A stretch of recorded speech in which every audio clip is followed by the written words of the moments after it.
cette conférence sur comment réduire la dette émotionnelle d'une équipe en présentiel ou à distance.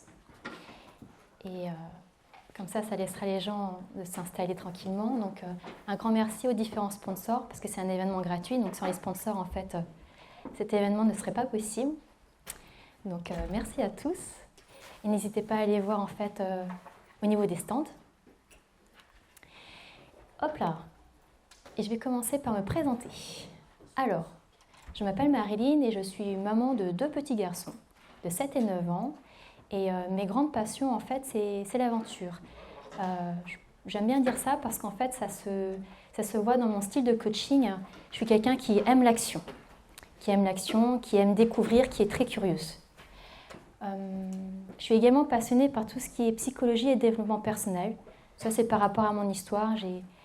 J'ai eu une adolescence compliquée, un début de vie d'adulte compliqué où j'étais assez torturée. Donc c'est en réponse à ça que je me suis formée et que j'ai pratiqué sur moi-même. Et dans ma vie professionnelle, je suis coach. Alors quel genre de coach je suis ? J'aime bien me définir en tant que coach en entreprise, c'est-à-dire que j'aide des individus, des équipes et des organisations à atteindre leurs objectifs. Je suis effectivement également coach agile, mais pour moi l'agilité c'est juste un moyen. Il m'arrive souvent même de coacher des équipes sans utiliser d'agilité. Donc j'ai pas mal de boîtes à outils là-dessus et en fait je les utilise en fonction des cas. Hop, pardon, je vais trop vite. Je suis également coach en développement professionnel et personnel. Concrètement, qu'est-ce que ça veut dire ? C'est que des personnes viennent me voir avec des problématiques. Parfois, c'est des problématiques liées à un problème professionnel. Par exemple, j'aimerais retrouver l'envie de me lever le matin pour aller travailler. Donc, je ne fais surtout pas de thérapie. En général, je fais des séances une dizaine de séances maximum. Et j'aide la personne, en fait, à comprendre ce qui la bloque, à trouver des actions concrètes pour se débloquer. Je l'accompagne le temps qu'elle teste, qu'elle expérimente. Et quand, en fait, tous les deux, on considère qu'elle a passé un palier, je la laisse en autonomie.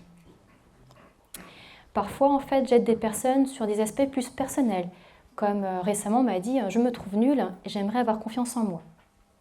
Donc là, pareil, je vais essayer d'identifier, se trouver nulle dans quel contexte, et j'aide cette personne en fait à trouver confiance en elle de manière concrète dans un aspect de sa vie. Et je suis également étudiante en psychologie parce que mon rêve, ce serait de devenir psychothérapeute. Hop. J'aime beaucoup transmettre en vulgarisant. Je trouve que le coaching, la psychologie, c'est passionnant, mais parfois, le reproche que j'ai à faire, c'est que c'est très abstrait. Et je suis persuadée que c'est accessible à tous, sous réserve qu'en fait, ce soit expliqué de manière, je pense, ludique. Pour ça, donc, je fais des conférences, c'est pour ça que je suis là aujourd'hui. J'ai un blog où je dessine en fait des aspects du coaching. Et Olivier Mick, vous avez vu peut-être à la conférence de tout à l'heure, on a coécrit un livre ensemble qui s'appelle Facilitateur d'un jour. Et ce qu'on aime bien justement, c'est expliquer que n'importe qui peut devenir facilitateur. Pas besoin de certification. Par contre, effectivement, il y a des astuces, il y a des bonnes pratiques qui peuvent aider à se mettre en mouvement. Et je participe aussi à certains épisodes de Scrum Life, qui est une chaîne YouTube sur l'agilité. Pour en savoir plus, vous avez mes coordonnées. Alors, rentrons dans le vif du sujet. Qu'est-ce que la dette émotionnelle d'une équipe ? Ce que j'appelle, moi, une dette émotionnelle, c'est parce qu'à l'origine, je suis développeuse, donc on parle souvent de dette technique, où il y a des bugs qui s'accumulent et ensuite, au niveau du produit, c'est une usine à gaz et on n'ose plus y toucher parce que c'est effrayant. Et on se dit, en fait, la meilleure solution, c'est de jeter le produit à la poubelle et de tout recommencer depuis zéro. C'est très tentant, j'étais développeuse, c'est très tentant aussi. Pour moi, la dette émotionnelle, c'est le même style. C'est que ça commence, en fait, on n'est pas dans des bugs techniques, mais des petits problèmes entre humains, que vous voyez, par exemple, entre le bonhomme vert et le bonhomme bleu. Et en fait, on a le bonhomme jaune et violet qui sont témoins, mais qui n'ont pas envie de toucher à ça, parce que ce n'est pas très tentant. Et ça finit par s'accumuler. Et à un moment, en fait, vert et bleu sont en pleine guerre, et les autres, en fait, ne supportent plus. Jaune et violet ne supportent plus. Et parfois, pour avoir été témoin de ce genre de situation, la solution, c'est il faut que vert parte, il faut que bleu parte, il faut changer l'équipe.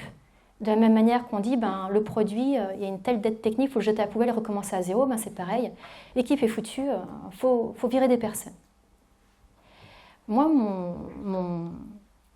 mon avis, ça ne tient qu'à moi, c'est que de la même manière que c'est dommage de jeter un produit, c'est dommage de dire stop à une équipe, alors que ça aurait pu être résolu plus tôt.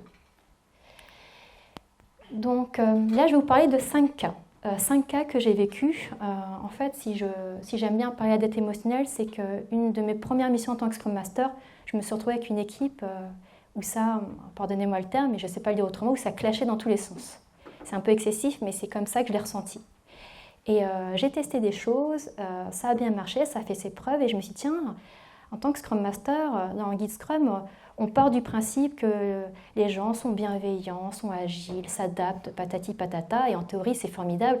Et en pratique, quand on arrive, qu'on est Scrum Master Junior comme moi, on déchante, on se dit « Ah, mais nulle part on dit que qu'est-ce qu'on fait quand c'est le bazar ?» Et dire il suffit d'être bienveillant, il faut mettre de la communication, c'est formidable, mais en pratique c'est compliqué. Donc j'ai testé plein de choses et je me suis rendu compte qu'en fait il y avait 5 cas. Le premier cas que je vais vous parler, c'est justement vous arrivez dans une équipe et c'est la guerre. Le deuxième cas, en fait, l'équipe vous dit tout va bien, mais vous sentez qu'il y a un truc qui ne va pas. Donc en fait, c'est tabou. Et vous vous en rendez compte parce que l'équipe n'est pas efficace. Le troisième cas, donc je l'ai vécu en plein Covid, comme certainement beaucoup d'entre vous, c'est à distance. Et les conflits à distance, c'est compliqué. Le quatrième et le cinquième cas, ça m'est arrivé assez récemment, cette dette émotionnelle, elle a été créée en fait en ma présence. Donc je ne suis pas arrivée avec une équipe qui allait mal, en fait. Donc dans le cas 4, en fait, j'ai été témoin. Et j'ai été témoin et d'une certaine manière, j'ai contribué à ce que cette dette émotionnelle augmente. Malgré mon expérience, comme quoi on est tous humains. Et j'ai appris. Et le cas numéro 5, c'est lorsqu'on est un des acteurs de cette dette émotionnelle. Alors, j'ai l'impression que je clique trop vite à chaque fois. Ok, en fait, ma télécommande a décidé de faire grève et je n'ai plus de piles. Donc, on va faire comme à la vieille école. Hop là, c'est parti. Donc, c'est la guerre dans l'équipe. Ce que j'aime bien dire, c'est plus on attend, plus la dette dérape. Et ça, c'est très bien expliqué dans le livre de Lisa Atkins. Non, ça ira, merci. C'est très bien expliqué dans le livre de Lisa Atkins. Je vais vous parler de ce que moi j'ai vécu en tant que Scrum Master Junior. Au début, en fait, il y avait un problème à résoudre entre rouge et violet. C'était un problème technique. Il fallait faire une refonte d'une application, peu importe. Et c'était 2 experts techniques, ils n'étaient pas d'accord. Il y en a un qui disait « il faut faire comme ci » et l'autre disait « il faut faire comme ça ». L'histoire peut s'arrêter là. Dans mon cas, l'histoire ne s'est pas arrêtée là, parce qu'en fait, chacun disait « c'est moi qui ai raison ». Donc, on est parti dans le niveau 2, le désaccord. Donc, rouge et violet insistent en disant « non, c'est moi qui ai raison ». Donc, on veut faire céder l'autre. C'est comme s'il n'y avait qu'une seule bonne solution. L'histoire pourrait s'arrêter là si quelqu'un tranche. Quand je dis quelqu'un, ça peut être les deux, ou une autre personne qui tranche, qui dit « allez, maintenant, c'est ça qu'on va décider », et que rouge et violet acceptent la décision. C'est très important quand je dis « accepte la décision », parce qu'un manager peut trancher, rouge et violet rentrent chez eux, ils ruminent, ils ne sont pas contents, ils ont le sentiment d'injustice. À partir du moment où il y a un sentiment d'injustice, c'est que le désaccord il est toujours là, il est caché quelque part. Donc dans le cas où en fait le désaccord est toujours là et il est caché, on passe souvent au niveau 3, c'est la compétition. À ce stade-là, rouge et violet ne se battent plus, et je dis bien le mot se battre, ne se battent plus pour dire c'est ma solution technique la meilleure. En fait, à ce niveau-là, ça touche les valeurs humaines. C'est en tant que rouge, je vais me dire, violet critique ma solution, il dit que je suis bête, il dit que je suis nulle, il dit que je suis un mauvais développeur, il dit que je suis un mauvais être humain. Tout ça n'est pas conscient, mais ça se cache quelque part. Donc là, à ce niveau-là, rouge et violet vont discuter avec d'autres personnes pour en fait rallier des personnes. Donc tu vois, c'est moi qui ai raison. Et donc il y a de la compétition. Et on commence à parler à la pause café, aux copains, aux copines, et on commence à avoir justement au niveau 4 ces 2 clans. À quel moment en fait on sait qu'on est dans une croisade? C'est quand vous avez vraiment 2 clans qui ont une manière de penser un peu similaire, des convictions similaires. Et par exemple, vous avez quelqu'un qui sort de nulle part qui est jaune, qui est par exemple avec rouge, et qui lors d'une réunion va se moquer de violet. Alors qu'à l'origine, le désaccord, les traits étaient entre rouge et violet. Et je suis sûre que si vous avez déjà vécu le niveau 4, vous savez de quoi je parle, c'est qu'à un moment, on prend parti. C'est souvent inconscient. On prend parti parce qu'on a plus d'affinité avec les valeurs, la personnalité de rouge et de violet. Et c'est là où, en fait, on devient acteur malgré nous de cette dette émotionnelle. Et la 5e, c'est la guerre mondiale. La guerre mondiale, c'est quand on arrive à un stade où, en fait, en général, c'est tellement connu que l'équipe va mal, que ça met une telle mauvaise ambiance autour de tout le monde, et qu'à un moment, il y a quelqu'un qui dit « c'est plus possible, il y a quelqu'un qui doit partir ». Que la seule solution, c'est, en gros, c'est de dire « je garde un tel et un tel part ». C'est qu'en fait, consciemment ou inconsciemment, c'est la seule manière de résoudre le problème, c'est de séparer, c'est de faire une division. Que les deux ne peuvent plus cohabiter ensemble. Quand je dis les deux, je ne parle pas de rouge et violet, là on parle vraiment en termes de clans. Les deux clans, les deux positions ne peuvent plus cohabiter. Alors comment j'ai fait ça? Moi, quand je suis arrivée dans cette mission en tant que Scrum Master Junior, on m'a dit clairement, on t'a recruté Marilyn parce que tu sembles à l'écoute. Puis en plus, alors ça peut être un cliché, mais c'est un monde très masculin. Et j'étais la seule fille. Donc il y a souvent un cliché, une fille, elle est douée en communication, les hommes sont tous des ours, ils ne savent pas communiquer, ils ne savent pas parler de leurs émotions. Ok, ceci est un cliché. Et l'idée était, tiens Marine, est-ce que tu peux aider ces ours à mieux communiquer? Je vous assure que c'est à peu près comme ça que ça s'est passé mon entretien. Et comme moi j'aime beaucoup en fait mettre de la communication, je me suis dit pourquoi pas. Et en fait ce que je me suis rendu compte, c'est que c'est pas une question de on est doué pour communiquer ou pas. On est un homme ou une femme, ça n'a strictement rien à voir. L'environnement joue un jeu clairement. L'environnement, c'est que l'équipe ne se sentait pas légitime à dire il y a un problème. De la même manière que le manager qui m'a recruté, il savait qu'il y a un problème. Qu'est-ce qui l'a empêché, lui, d'aller voir son équipe et dire « Mais les gars, vous vous rendez compte que l'ambiance, elle est pourrie. Tout le monde le sait, tout le monde sent que c'est pourri, personne n'ose le dire. » Donc moi, c'est ce que j'ai fait. Donc ce que j'ai fait, c'est déjà de leur dire, en fait, ce n'est pas normal. Il y a des choses qui sont acceptables, il y a des choses qui ne sont pas acceptables. De la même manière qu'un manager va recruter une Scrum Master qui est fille et qui a l'air d'être branchée dans les émotions, en fait, c'est de dire, moi, j'ose pas dire, ceci n'est pas acceptable. Je vais demander à quelqu'un de s'en occuper. Vous voyez? Et moi, ce que j'ai fait, c'est le premier truc de dire, c'est en fait, quand je vois, en fait, j'ai observé. Je suis arrivée, j'ai fait du copinage, j'ai discuté avec tout le monde, et j'ai observé les gens qui parlent. Vraiment, ce qui est important quand vous arrivez dans ce genre de contexte, surtout, évitez de venir en mode professeur. Évitez d'arriver en mode, moi je sais, alors les bras cassés, vous ne savez pas communiquer. Je vous assure, j'en ai vu des coachs débutants maladroits qui voulaient vraiment bien faire, qui voient tout de suite le problème et qui arrivent avec des solutions. Mais je vais vous dire, en fait, ces gens-là, ils étaient tous au courant du problème. Parce qu'on le sent tous que ça ne se passe pas bien. Donc de dire, vous ne les voyez pas les problèmes, en fait, ça les met en échec. Donc moi, ce que j'ai fait, c'est que j'ai observé et je gardais en tête qu'en fait, je ne savais pas tout. Et là, par exemple, je voyais qu'à la pause café, Rouge était en train de critiquer Violet. Très important, j'essaye d'être neutre. J'écoute, tiens, il y a un souci. Et là, je suis témoin. Ce n'est pas quelque chose que quelqu'un m'a raconté. Je suis témoin que Rouge critique Violet. Donc entre Rouge et Violet, il y a un souci. Très bien. Et là, ce que je fais, c'est surtout, je continue à observer et je vois que, par exemple, dans les points journaliers, les stand-up pour ceux qui font de l'agilité, je vois qu'il y a un malaise. C'est-à-dire qu'à un moment, en fait, Vert commence à raconter là où il en est, il baisse les yeux et je vois que Rouge et Violet, en fait, ils s'envoient des éclairs dans les yeux. Donc il y a un souci. Et je vous assure que pas besoin d'être un pro en développement personnel pour savoir qu'il y a un truc qui ne va pas. Et c'est ça, en fait, le premier point d'alerte. Vous sentez qu'il y a un truc qui ne va pas et vous êtes témoin de ça. Ce n'est pas quelqu'un qui vous le raconte. Et là, ce que vous faites, c'est de dire... Je vais aider l'équipe à dire stop. Il y a un malaise, on s'arrête, on pose le stylo et on va traiter ça. Donc, c'est de dire non à la politique de l'autruche. Et c'est tellement plus facile en fait quand on vient d'arriver, c'est-à-dire moi en l'occurrence, que pour les autres. Ce que moi je déconseille fortement, c'est de dire aux autres, vas-y, apprends à dire non.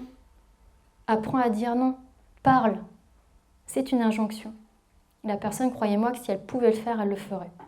Par contre, vous, en fait, vous n'avez pas de dette émotionnelle. Donc, vous pouvez dire stop à la politique de l'autruche parce que vous êtes bien dans votre peau, sous réserve que vous êtes bien dans votre peau, et vous dites c'est ok qu'il y ait des conflits, c'est ok qu'il y ait des conflits et on peut les résoudre. Donc, ce que je fais, c'est que quelques jours après, comme je me suis rendu compte qu'entre rouge et violet, il y avait vraiment un malaise et c'était pas juste anecdotique, j'observe et là je dis tiens, je vais utiliser ça et à la fin du point journalier, je leur dis violet et rouge, j'aimerais vous parler, est-ce que vous pouvez rester 5 minutes après C'était pas une demande. Et en gros, je leur disais je veux vous parler 5 minutes après. C'est important à un moment de... C'est là où c'est difficile, c'est comment est-ce que vous pouvez en fait bousculer les choses en respectant en fait que les gens ont envie ou pas envie, et en même temps dire si je suis trop passif à mon tour, je contribue à la politique de l'autruche. Donc c'est une période un peu délicate. Quand on arrive, en général, les gens peuvent vous faire confiance parce que vous n'avez pas fait de faux pas. Mais c'est important les premières impressions. Donc je dis ça vraiment à prendre avec des pincettes. Donc je dis est-ce que vous êtes d'accord pour qu'on se voit 5 minutes après? Mais quand je dis ça, quand je dis vous êtes d'accord, en fait, j'ai dans la tête qu'ils vont discuter avec moi. Vous comprenez? Dans ma tête, je vais trouver des arguments pour qu'ils viennent discuter avec moi. Et d'ailleurs, dans ce cas-là, ils ne voulaient pas et je leur ai dit, écoutez, alors ça c'est ma petite carte, c'est être totalement honnête. C'est écoutez, moi on m'a demandé de venir Scrum Master dans cette équipe, on m'a dit clairement qu'il y avait des conflits. Hop, plus de politique d'autruche, j'affiche la couleur. Je ne vois pas comment je pourrais être votre Scrum Master si vous ne me laissez pas la chance de comprendre les conflits. Ça, en général, ça marche bien. Ensuite, ce que je fais, c'est que je leur dis, moi, ça fait 2-3 points journaliers où je me rends compte qu'il y a un malaise entre vous deux.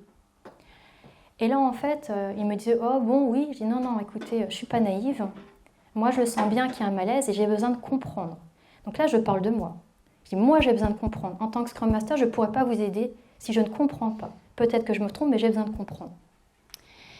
Et ce que je leur dis, je vais vous proposer quelque chose. Rouge, j'aimerais que tu me parles. Quand j'ai retenu que Violet a dit cette phrase-là, et quand il a dit cette phrase-là, j'ai vu que tu avais réagi, et j'ai eu le sentiment qu'en fait, quelque chose t'avait piqué. Et en fait, quand je répète la phrase qu'a dit Violet, comme par hasard, Rouge y réagit. Bah oui, forcément, parce que je l'avais noté. Donc notez bien en fait les éléments factuels. Rouge y réagit, je dis, oh, tiens, il y a une réaction, là je vois que Violet réagit, je dis, ce que je propose, c'est que Rouge, j'aimerais que tu parles, que tu m'expliques ce qui s'est passé, et Violet, s'il te plaît, pendant 1 minute, tu écoutes, mais tu n'argumentes pas. Et je vous demande vraiment de jouer le jeu. Et je dis à Rouge, dis les choses telles que tu le sens, garde en tête que Violet, il est témoin, mais que moi, j'ai besoin de comprendre. C'est là où je parle de moi. Je dis, Rouge, c'est à moi que tu parles, moi, j'ai besoin de comprendre. Et ça se passe plutôt bien. Pourquoi je dis plutôt bien? Parce qu'on ne va pas se leurrer, il y a malaise. Moi aussi, je ne suis pas très bien. C'est jamais agréable. Pourquoi je dis plutôt bien? Parce que les choses commencent à se dire. Donc on sort de la politique de l'autruche. Rouge commence à vider un peu son sac. C'est maladroit, c'est parfois la communication, elle peut être considérée comme violente. Du coup, Violet, il se braque un peu. Et moi, je suis là pour faire un peu le médiateur en disant... tu sais, Violet, quand Rouge il dit ça, moi c'est ça que j'ai compris. Typiquement, Rouge va dire, dans mon cas, c'est Violet a encore dit ce matin que ma solution c'était de la merde. Moi j'étais témoin, Violet il s'énerve et je dis, excuse-moi, j'étais là ce matin, j'ai pas entendu texto Violet dire que ta solution c'était de la merde. Oui, mais tu sais ce que je veux dire? Non, je ne sais pas ce que tu veux dire. Vous voyez, c'est là où en fait vous jouez un rôle de médiateur. Et quand vous faites ça, vous écoutez à la fois Rouge et à la fois Violet, mais vous dites ce qui est acceptable et ce qui n'est pas acceptable. Et vous remettez les choses de manière la plus factuelle possible. En faisant ça, j'ai fait ça plein de fois et sans vous mettre trop de pression, les premiers essais sont importants. Parce que si ça se passe bien, même si c'est maladroit, et qu'il y a une bonne intention et qu'ils se sentent un petit peu soulagés d'avoir été écoutés. Je parle les deux, ne prenez pas parti, c'est vraiment pas une très bonne idée. Que Rouge et Violet sont sentis que ça leur fait un petit peu de bien, même si tout n'est pas résolu, il se passe quelque chose. Ils vont commencer à parler à leur clan. Et ce que j'ai fait, c'est qu'au fur et à mesure, je dis, s'il y a un problème, venez me voir. Au début, je continuais à errer dans les couloirs, à sentir qu'il y avait des malaises, dire, venez, on va discuter.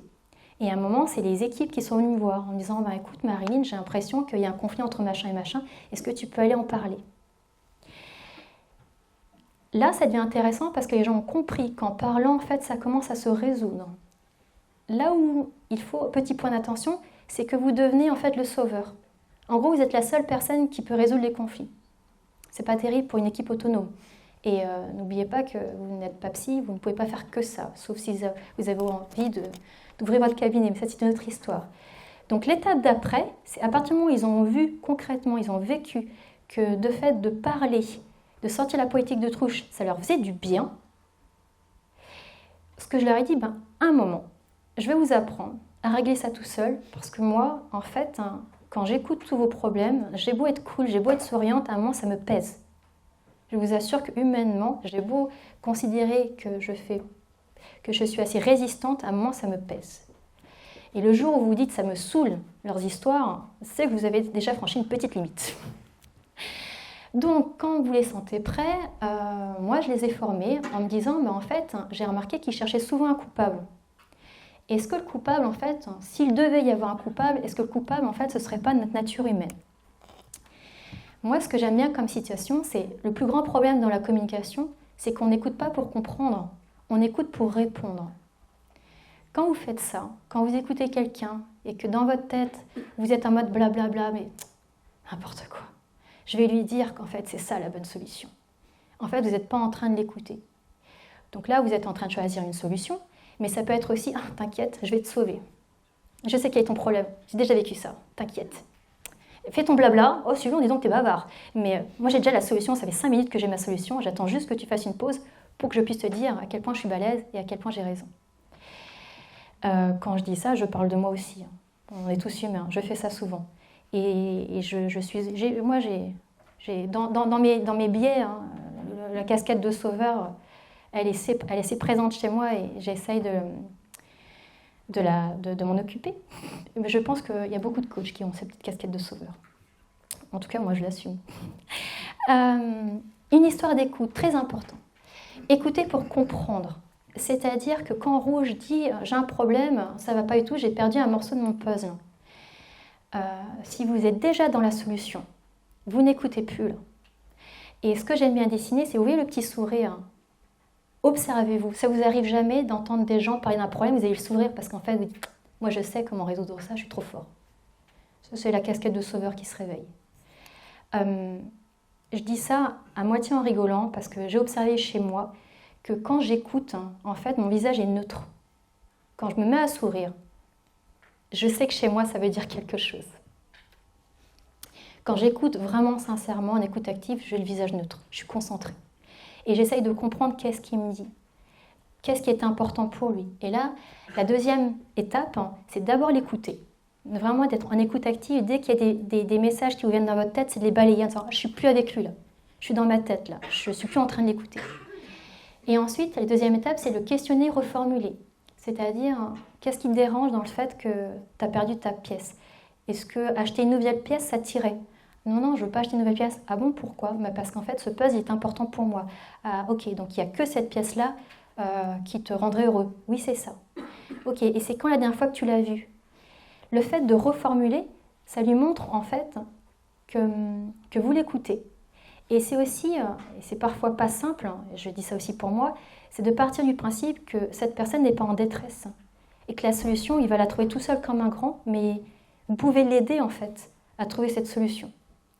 Moi, si je pense qu'en fait, il ne va pas s'en sortir, qu'il n'y a que moi qui peux l'aider, en fait, je suis en position de sauveur. Quand je lui pose des questions, c'est que je pars du principe que je vais l'aider à trouver la solution par lui-même, mais que tout seul, il a tendance à tourner en rond. Donc, moi, mon aide, c'est vraiment de l'aider à faire un petit peu le tri dans ses idées. Ce que j'aime bien, en fait, expliquer aux équipes, donc ça, c'est une partie théorique que je leur expliquais après coup, c'est une histoire de point de vue. Souvent, quand il y a des désaccords, vous vous souvenez, le premier truc, c'est le désaccord. Il y a un désaccord, c'est souvent parce que vert, il est persuadé qu'il n'y a qu'une seule solution, c'est le triangle. Rouge, il est persuadé qu'il n'y a qu'une seule solution et c'est l'étoile. À partir du moment où vous où des personnes pensent qu'il n'y a qu'une seule solution, c'est moi j'ai raison, toi tu as tort, c'est le désaccord. Ce que je fais, c'est qu'en tant que facilitatrice, je vais dire ok, les gars, j'aime bien dire si vous ne vous comprenez pas, faites donc un schéma. C'est j'écoute. Donc pour toi, vert, ce serait quoi la solution? Ce serait un triangle. Je commence à dessiner le triangle par exemple. Et toi, rouge, ce serait quoi la solution? C'est l'étoile. Est-ce que l'étoile, elle remplace exactement le triangle ou pas? Non, elle est à côté. À côté, c'est où? Elle est en interaction avec ça. Ça a l'air assez bisounours, mais je vous assure qu'on peut tous y arriver et pas besoin d'être une ancienne développeuse. Vous partez du principe que chaque idée, c'est une boîte. Vous mettez ces boîtes en lien. Est-ce qu'il y a une boîte qui remplace une autre boîte? Est-ce qu'il y a une boîte qui est un prérequis de la deuxième boîte? Si vous arrivez à faire ça, vous mettez justement en perspective que ce n'est pas étoile ou triangle. Et on peut se dire en fait rond, par exemple le rond, ce n'est pas applicable. Ben, vous le schématisez et la personne va se rendre compte, ah oui c'est vrai que quand je le vois maintenant dans toute la perspective, je me rends compte que le rond n'est pas une bonne solution. La personne d'elle-même, elle va dire en fait, je vais retirer ma solution. Vous voyez? C'est vraiment remettre les choses dans le contexte, dans la perspective. Et là, on va rentrer en plus dans la partie communication-émotion. Quand l'équipe elle est prête, je leur explique que c'est souvent une histoire d'émotion. Pour la petite histoire, quand j'avais commencé, j'étais branchée communication non violente, je suis toujours branchée communication non violente, et j'avais commencé à aller former à la communication non violente et j'ai laissé tomber, parce que j'ai trouvé que c'était trop compliqué. C'est-à-dire que je sais que c'est à la mode, moi-même je l'ai testé avec mes équipes, moi j'ai trouvé que c'était trop compliqué. Donc j'essaye de faire de manière beaucoup plus simple.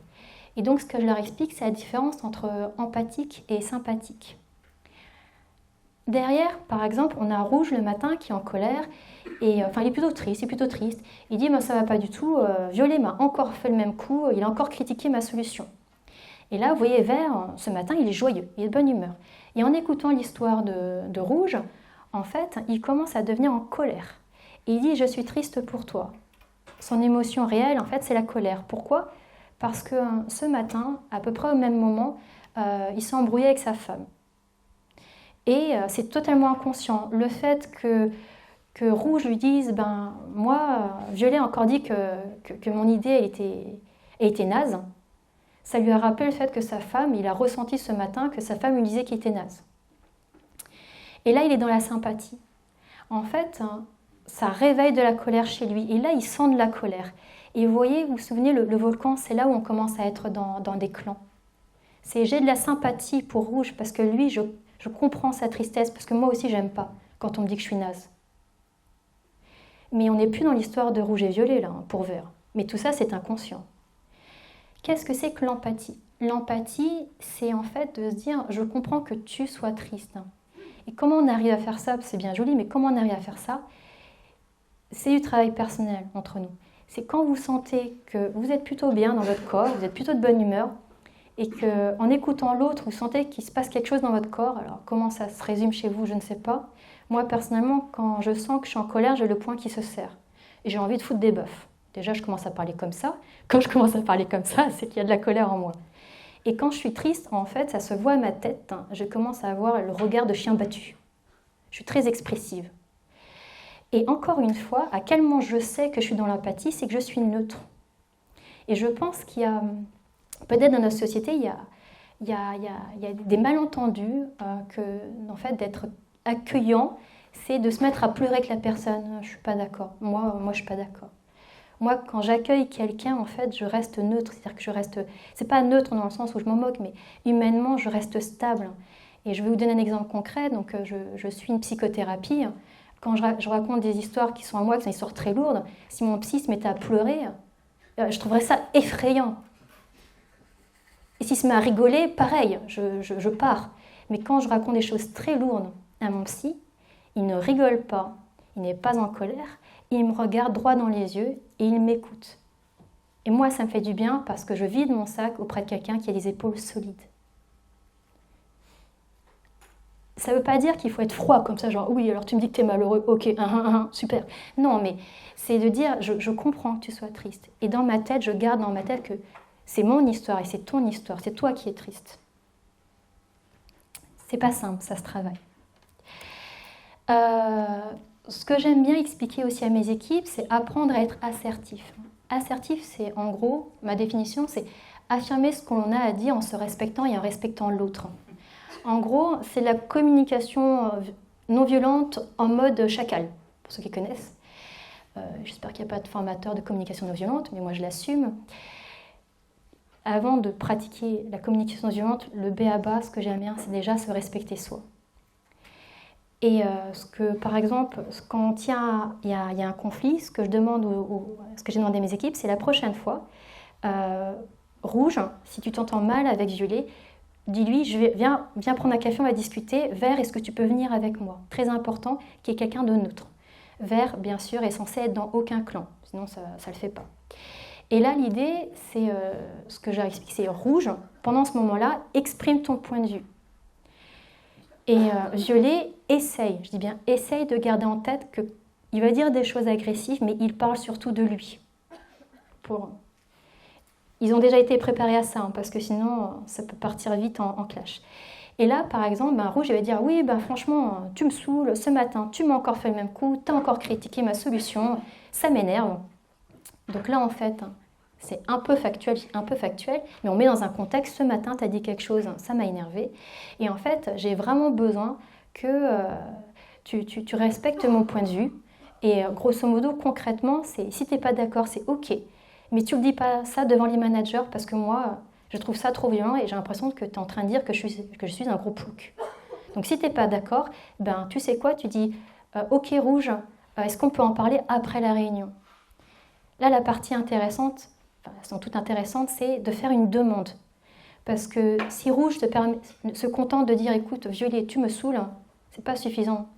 C'est comment Violet, en fait, il peut contribuer à résoudre le conflit. Le conflit, c'est entre deux personnes. Et pourquoi Vert est important? Parce que Vert, quand je les ai formés, je dis bien Vert, tu essayes d'être le plus empathique possible, d'être le plus neutre. Et si tu vois qu'il y a un mot de travers et que tu n'as pas vu cette scène, tu peux réagir. Et par exemple, Vert, en m'ayant vu à l'œuvre, il apprend, c'est du mimétisme. Il se souvient que j'ai fait ça, il dit « Ah, je me souviens ce qu'a fait Marine, excuse-moi Rouge, mais j'ai pas eu l'impression ce matin, peut-être que je me trompe, que Violet ait dit que ta solution était merdique. » J'ai entendu qu'il n'était pas d'accord, mais il n'a pas dit qu'il était merdique.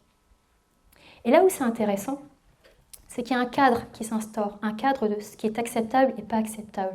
Un cadre de « il faut dire quand ça ne va pas », mais il y a des limites à ne pas dépasser. Et ce cadre, en fait, c'est tout le monde qui va le mettre ensemble. Une fois, ce sera vert, une fois, ce sera violet, une fois, ce sera rouge. Petit conseil, moi, j'aime bien dire que s'il n'y a pas de médiateur, il faut au moins un protagoniste empathique et assertif. Pourquoi? Parce que sinon, en fait, ça peut vite partir en escalade. Donc, trouver quelqu'un qui sache faire, former les autres pour qu'ensuite ils soient autonomes. L'étape d'après, c'est de les motiver à crever les abcès. Là, à ce stade-là, on était plus ou moins au stade, on était au départ du stade 5, on a descendu plus ou moins au stade 4-3. Et comme je suis une ancienne développeuse, donc j'ai une faculté à être une grosse feignasse, j'aime bien en fait quand les gens fassent eux-mêmes. Et là, en fait, je voulais passer un cran d'après. C'est pour plus que ça recommence. C'est maintenant, au début, quand j'avais commencé en disant je ne vais prendre que les désaccords, les conflits où je suis témoin. Là, je pense que l'équipe a été prête parce qu'elle a réussi à traiter en fait les conflits au fil de l'eau. Mais il y avait encore de l'historique. Je pense que c'est important. Enfin, moi, je considère que c'est important d'un moment de travailler sur l'historique pour le traiter une bonne fois pour toutes. Donc j'ai pris les personnes qui étaient vraiment dans ces deux clans et je leur ai dit, voilà, aujourd'hui, vous voyez bien l'ambiance, ça va mieux, mais j'aimerais bien que vous me disiez, en fait, ça a démarré d'une solution technique, c'est parti dans tous les sens. Est-ce que vous pouvez me dire chacun ce que vous pensez de ce conflit? Ce que vous avez vu de ce conflit, ce que vous avez dit, ce que vous avez fait, ce que vous avez entendu. Et je m'arrête juste à là, je ne leur fais pas remplir la suite. Et ce qui est intéressant, c'est que je leur fais parler. Et on les voit dans les post-it là, c'est que la plupart des choses où les gens ont dit « moi je l'ai vu », je dis « ah tu l'as vu, concrètement tu l'as vu comment ?» En fait, non, en fait il ne l'avait pas vu, il le pensait, c'est machin qui lui a dit que. Et là, vous prenez les post-it un par un dans les « je vois », « j'entends » et ça va dans les « je pense ». Et j'avais commencé à faire le ménage, en fait c'est surtout « je pense ». Donc en fait vous pensez plein de choses. Ce n'est donc pas factuel, c'est du ressenti. Et ce que je leur explique, c'est en fait vous n'êtes pas dans la tête de l'autre. Vous pensez dans votre perception du monde, vous n'êtes pas dans la tête de l'autre, gardez ça en tête. Je sais que je ne sais pas, vous n'êtes pas la tête de l'autre. Et ça m'a permis en fait de leur faire prendre conscience que tous ces conflits sont basés sur de la perception. C'est pas factuel. C'est-à-dire que personne n'a réussi à me prouver qu'il y avait, pardonnez, je vais encore être vulgaire, je ne sais pas le dire de manière non vulgaire, un connard dans la place. Personne n'a pu me prouver qu'il y avait un méchant dans la place. Et ça, c'est très important.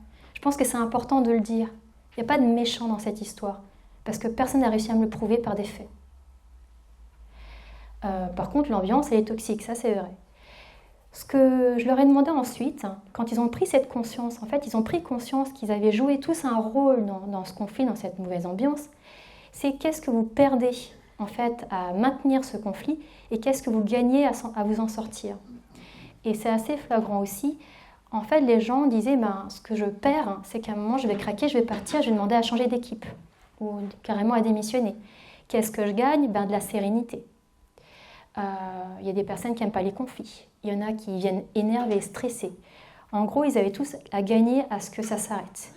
Et là, en fait, il y a une grosse prise de conscience. Et donc, je leur explique, ok, donc vous avez tous à gagner à ce que ça s'arrête. Et en fait, ce que vous dites, c'est que la plupart des problèmes, c'est des choses que chacun pense. Alors, comment est-ce qu'on fait ?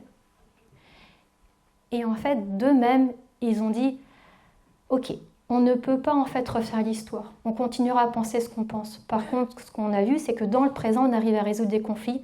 Ok, on laisse le passé de côté. Ça, c'est pas moi qui l'ai dit, ça est venu d'eux-mêmes. Et je pense que c'est important que d'eux-mêmes, ils disent on va lâcher prise, on a envie de lâcher prise sur le passé, parce qu'on sait qu'on n'arrivera jamais à trouver la vraie réponse. Parce qu'il n'y a pas un gentil et un méchant dans cette histoire.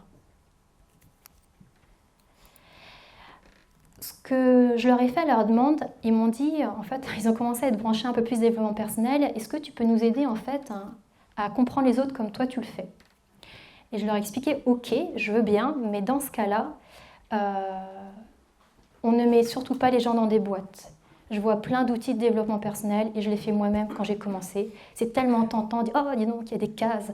Ah mais toi, je t'ai entendu ce matin, t'es trop dans telle case. Je l'ai fait. Ça me fait rire parce que ça me fait sourire les boulettes que j'ai fait, mais c'est comme ça qu'on apprend. Enfin, je dis ça pour me consoler peut-être. Des boulettes, j'en ai fait plein, mais je leur explique, je veux bien vous expliquer des choses, mais surtout on ne joue pas aux apprentis sorciers, on n'essaye pas de mettre des gens dans des cases. Surtout pas. Parce que de dire tu es dans cette case-là, si, t'es dans cette case-là, c'est très agressif pour l'autre.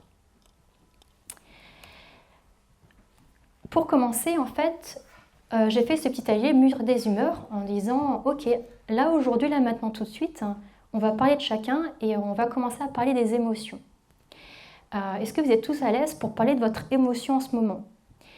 Et ce qui est bien là-dedans, c'est pas forcément facile dans un cadre professionnel de dire je suis en colère, je suis triste, parce que ça peut être considéré comme une faiblesse. Et ce qui est, en tout cas eux, ils ont accepté de jouer le jeu, c'est de mettre une vignette à côté d'un petit bonhomme qui représente leur émotion. Et ensuite je pose la question, est-ce qu'il y a l'un d'entre vous qui a envie de commenter son émotion ? En général, celui qui a envie de commenter, c'est le vert, là, qui est tout content. Celui qui est content aime bien dire qu'il est content. Celui qui est en colère et triste, il n'a pas trop envie d'expliquer pourquoi, mais ça se voit à sa tête.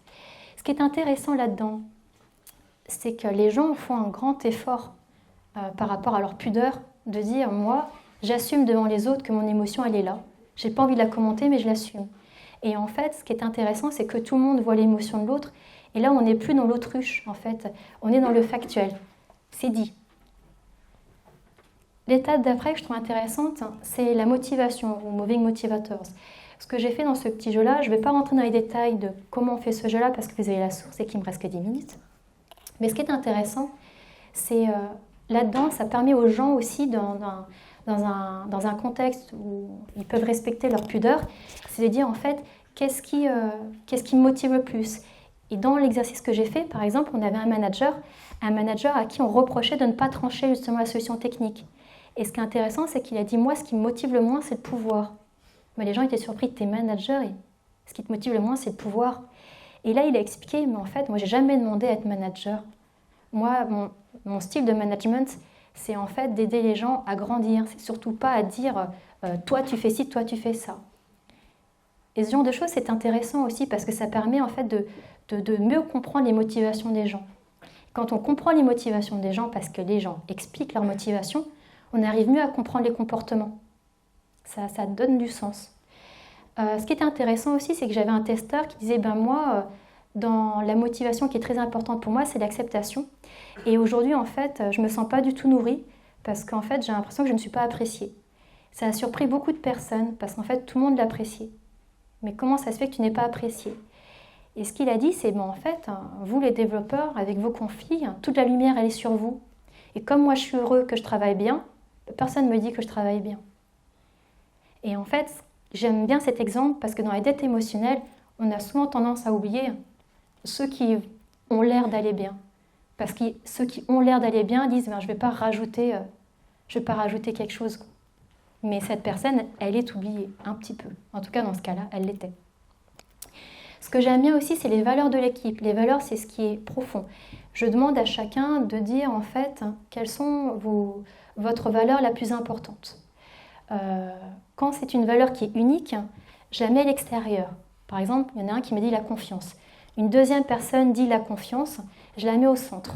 Ça permet d'avoir donc des valeurs communes. Et en fait, ce qui est intéressant, c'est pas juste dire la confiance, c'est que je les challenge en disant, c'est quoi pour toi la confiance? Il y en a un qui me dit, moi la confiance, c'est qu'on me fait confiance, donc je fais les choses dans mon coin et on n'est pas au-dessus de mon épaule pour me dire, alors qu'est-ce que tu as fait? Où est-ce que tu en es?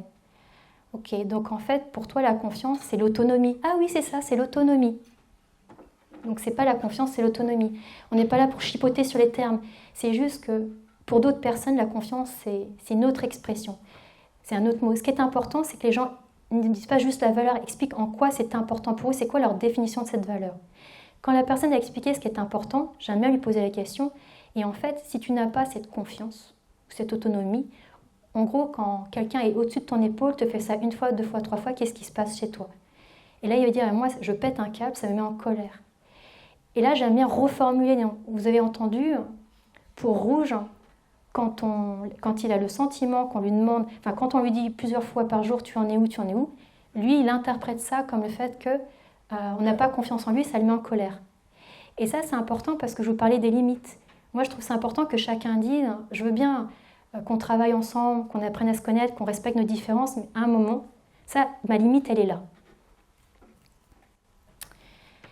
Et ensuite, on peut faire le manifeste des valeurs de l'équipe. Et ça, c'est intéressant parce que, par exemple, Rouge peut dire à un moment, là, je ne me sens pas respectée sur la valeur numéro 2. Comme il y a déjà eu un échange derrière, une explication, les gens comprennent ce que ça veut dire. Ensuite, il y a apprendre à être efficace. Je vais aller un peu plus vite. Apprendre à être efficace, là, je fais avec des Legos, c'est que les gens expliquent comment ils aiment travailler. Et la personne à gauche expliquait, moi, en fait, comment j'aime bien travailler, c'est quand il y a un objectif dans sa personne à droite. Il y a un seul chemin. S'il y a trop de chemins, je suis perdue. La personne de gauche dit, moi, en fait, j'aime bien avoir toutes les informations, toutes les données. S'il me manque une donnée, en fait, je ne suis pas bien. Et tous ces comportements, ces personnalités, c'est ni bien ni mal. C'est juste la personne dit, moi, c'est comme ça que je me sens bien. Et à partir de ça, on comprend mieux. J'ai un développeur qui a dit à la personne de gauche, c'est pour ça que tu me casses les pieds à chaque fois pour avoir le document truc-muche. Ouais. Sans ce document truc-muche, toi, ça ne change pas ta vie. Moi, ça me met en stress parce que j'arrive pas à me projeter.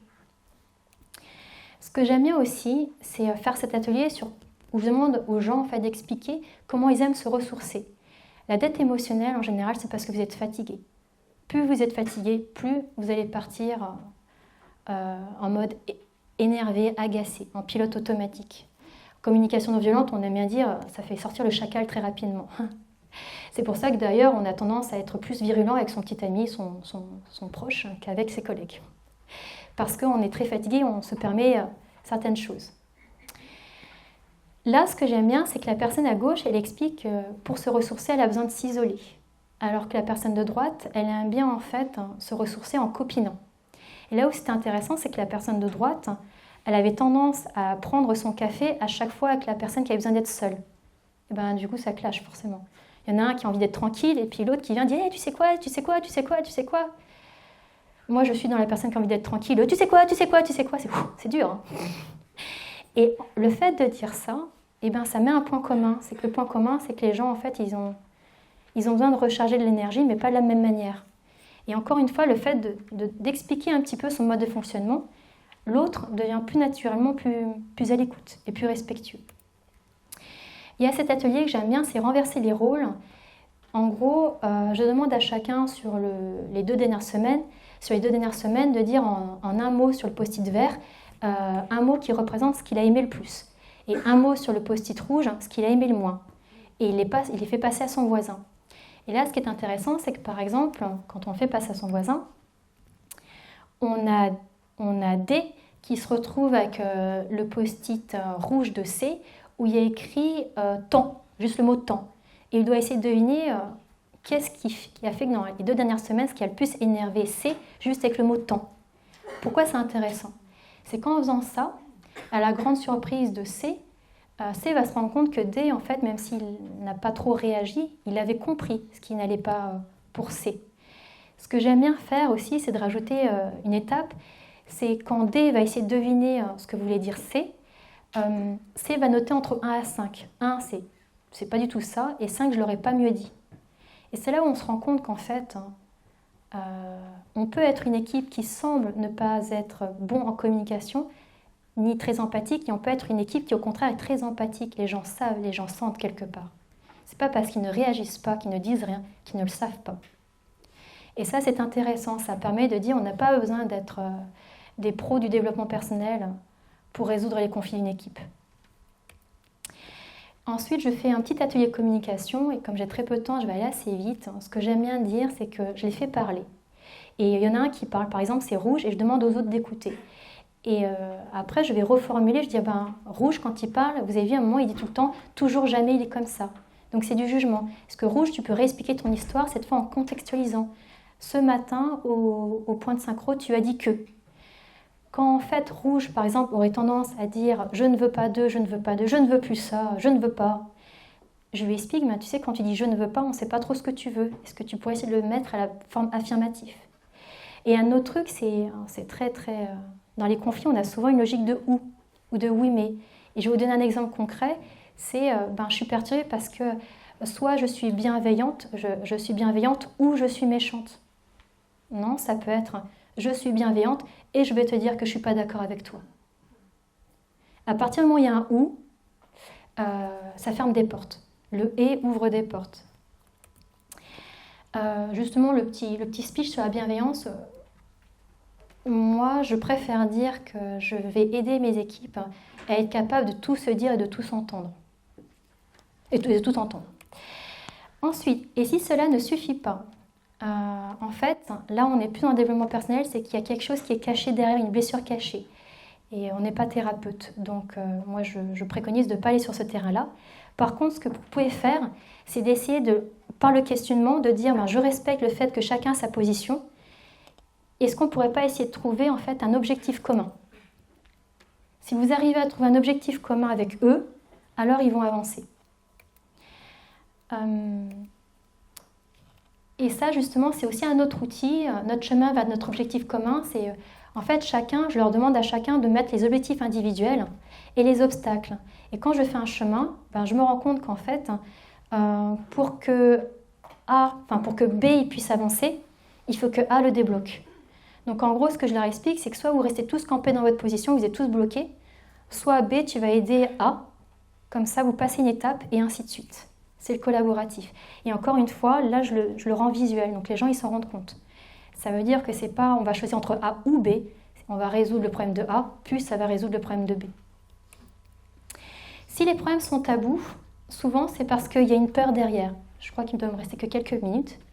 Donc, s'il y a un tabou, c'est qu'il y a une peur derrière. Donc, moi, mon conseil, c'est d'aider les gens, en fait, à se préparer à la peur. Et ce que j'aime bien faire, garder en tête, s'il y a de la peur, c'est que souvent, notre imagination fait plus peur que la réalité. Donc moi, j'ai tendance à dire, on va y aller franco et on va affronter la réalité. Parce que la réalité, elle fera toujours moins peur que notre imagination. C'est ça aussi, de sortir de la politique de l'autruche. C'est je sors de la politique parce que je sais que la réalité, elle sera moins effrayante que mon fantasme. Et là, par exemple, j'ai fait un petit atelier les zombies où j'ai mis tout le monde en stress. Et ce qui s'est passé, la petite morale de cette histoire, c'est quand j'ai mis tout le monde en stress, au début ça les faisait rire, ils ont commencé à vraiment être stressés parce que tout le monde faisait des bruits bizarres et l'ambiance elle commençait à devenir malsaine. Et il y en a un qui est parti. Et dans le débriefing, ce que j'ai aimé, c'est ce que j'ai expliqué, c'est quand vous sentez que vous n'allez pas bien, en fait, ce qui est important, c'est de se mettre en sécurité. Si vous avez besoin de sortir de cette ambiance toxique et d'aller recharger vos batteries quelque part, faites-le. En fait, pour pouvoir résoudre des conflits, il faut qu'il y ait des personnes, qui soient empathiques et assertifs. Il vaut mieux dire, on ne va pas résoudre et arrêter de persévérer. Chacun va se mettre dans un endroit où il se sent en sécurité et ensuite, hop, on essaye de mettre en place les ateliers que j'ai proposés. Il ne faut jamais forcer. J'aime bien cet atelier, ça pourrait être pire ou pas. En fait, ce que je leur dis, c'est et si. Et les gens, ils vont essayer de trouver vraiment le pire scénario. Et en fait, ils se rendent compte naturellement, et c'est ça que, en fait, les scénarios les plus catastrophiques qu'ils imaginaient, ben, ils n'arrivent jamais en vrai. Mais c'est important, en fait, à un moment, je pense, de verbaliser, en fait, ces peurs. Pour se rendre compte qu'en fait, ça ne fait pas si peur. C'est comme un enfant et le croque-mitaine. Ce que je fais avec mes enfants quand ils font des cauchemars, je leur dis pas, mais non, c'est dans ta tête, dors. Ça ne marche pas, ça. C'est, il est où ton truc? Ah, ben, j'ai entendu un bruit, ben, viens, on y va. Moi, je suis courageuse, j'y vais avec ma lampe, pouf, pouf. Ah non, il n'y a rien. À un moment, il faut voir qu'à non, il n'y a rien. Mais de dire, non, mais t'inquiète, il n'y a pas de monstre, hein, ça ne marche pas. Quand l'équipe travaille à distance, moi, ce que j'ai envie de dire, c'est que donc, j'ai une autre conférence qui est plus axée là-dessus.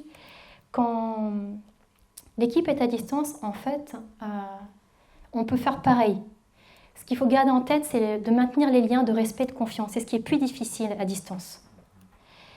Et encore une fois, ce qui est important, c'est d'avoir une bonne communication.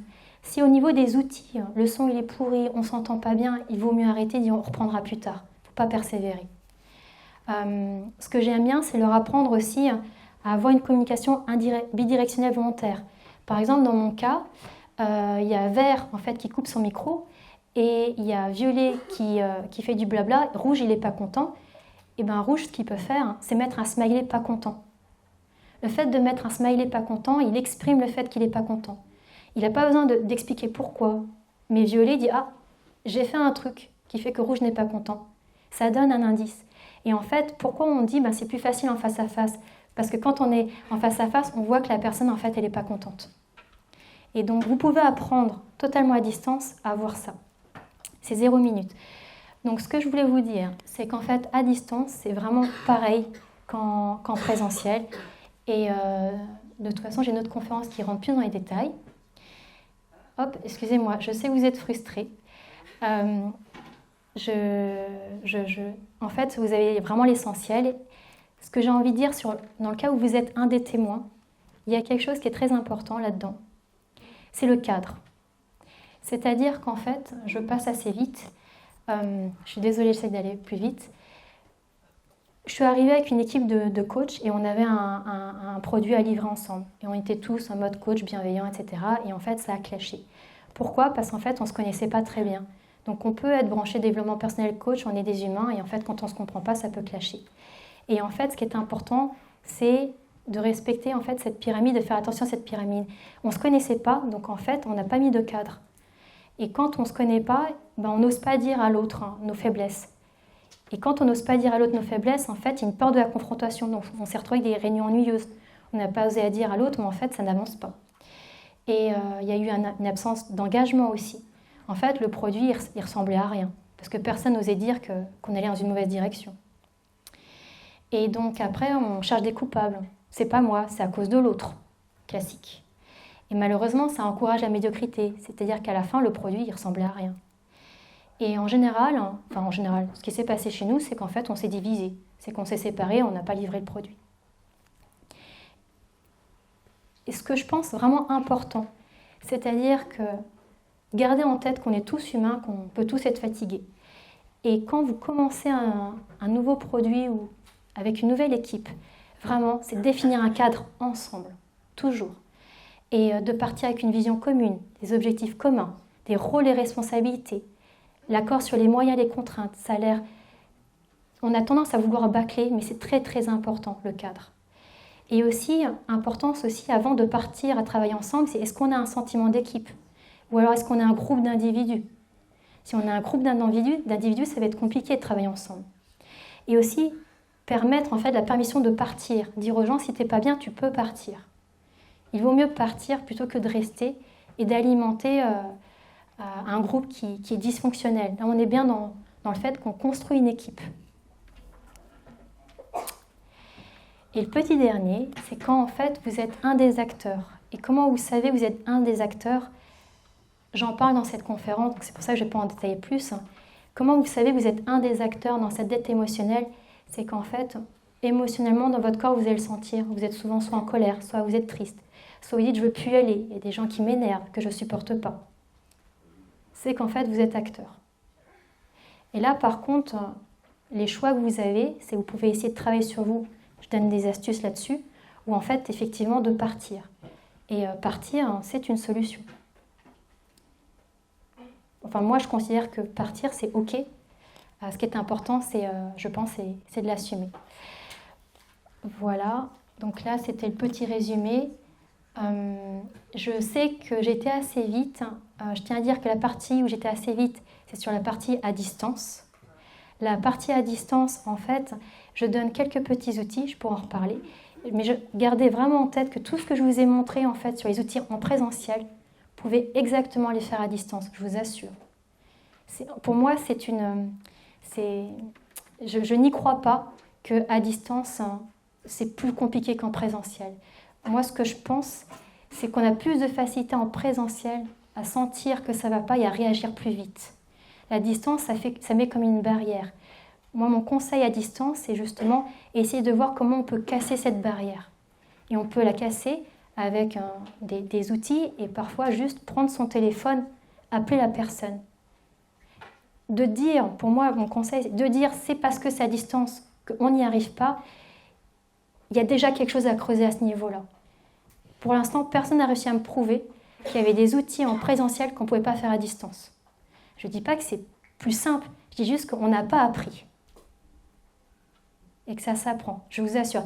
Et je relève le challenge, si vous avez une idée d'outils en présentiel et que vous ne voyez pas comment le faire à distance, comme j'ai bâclé cette partie-là, vous m'écrivez sur LinkedIn et je vous aiderai à vous en trouver un. Et si j'y arrive pas, vous pourrez dire que vous aviez raison, que j'avais tort. Ça vous va? Mais en tout cas, vous avez vraiment l'essentiel. En tout cas, j'espère. Et là, vous avez le rôti si vous voulez me faire un feedback constructif. Vous les avez aussi sur ici. Et Et voilà, donc s'il y a des personnes qui veulent rester pour me poser des questions, ou après, je suis dans la journée, je me balade, vous me trouverez. Il y a la pause, voilà. Donc merci à tous.